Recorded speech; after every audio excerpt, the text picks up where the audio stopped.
Welcome to my channel రుచుల సందడి ప్రతివంతుల ప్రేమ. ఇప్పుడు మనం క్రంచీగా టేస్టీగా ఉండే చెకోడీలను ఎలా తయారు చేసుకోవాలో చూసేద్దాం. లైక్ చేసి షేర్ చేసి సబ్స్క్రైబ్ టు మై ఛానల్. బియ్యం పిండి 2 కప్పులు తీసుకోవాలి. వాము 1 టేబుల్ స్పూను, జీలకర్ర 1 టేబుల్ స్పూన్ తీసుకోవాలి. సాల్ట్ రుచికి తగినంత తీసుకోవాలి. కారం 1 టేబుల్ స్పూన్ తీసుకోవాలి.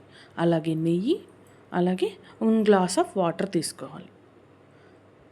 ఇవన్నీ రెడీగా చేసి పెట్టుకున్న తర్వాత ఫస్ట్ స్టవ్ ఆన్ చేసుకొని ఒక ప్యాన్ పెట్టుకొని అందులో వాటర్ తీసుకొని కొంచెం వాటర్ హీట్ అయ్యాక మనం ముందుగా తీసి పెట్టుకున్న వాము అలాగే జీలకర్ర అందులో వేసుకునేయాలి. వేసుకున్న తర్వాత కొంచెం ఆ వాటరు మసలనివ్వాలి.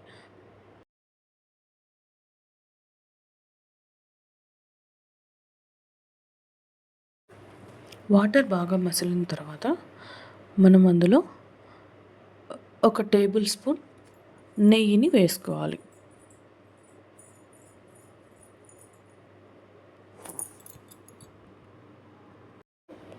మనం 2 కప్స్ ఆఫ్ బియ్యం పిండి తీసుకున్నాం కాబట్టి 1.5 స్పూన్ కారం వేసుకుంటాము. కారం వేసుకున్న తర్వాత ఆ కారం బాగా తెరలించి మనం ఆ 2 కప్స్ ఆఫ్ బియ్యం పిండిని అందులో వేసుకునేయాలి.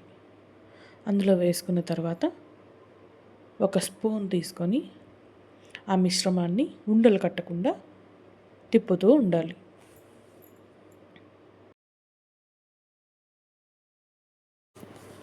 ఉండలు కట్టకుండా కలుపుకునేటప్పుడు మనం స్టవ్ ఆఫ్ చేసుకునేయచ్చు. స్టవ్ ఆఫ్ చేసుకున్న తర్వాత ఆ మిశ్రమాన్ని బాగా ఉండలు కట్టకుండా తిప్పుకుంటూ ఉండి అలానే ఒక 10 నిమిషాల పాటు చల్లారనివ్వాలి.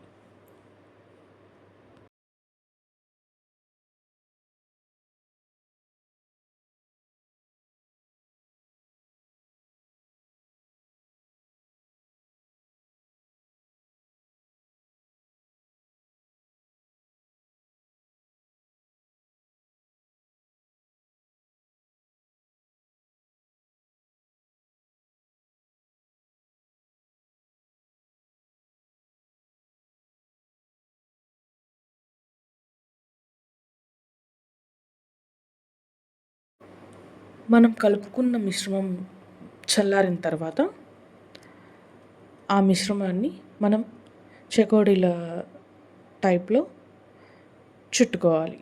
అలా చుట్టుకునే ప్రాసెస్లో మనం ఒక సైడ్ స్టవ్ ఆన్ చేసుకొని ఆయిల్ పెట్టుకొని డీప్ ఫ్రై కోసం ఆయిల్ని హీట్ చేసుకుంటూ ఉండాలి. ఆయిల్ బాగా హీట్ అయిన తర్వాత ఈ చెకోడీలని ఆయిల్లో వేసుకోవాలి. మీడియం ఫ్లేమ్ పైన ఆ చెకోడీలను వేయించుకోవాలి.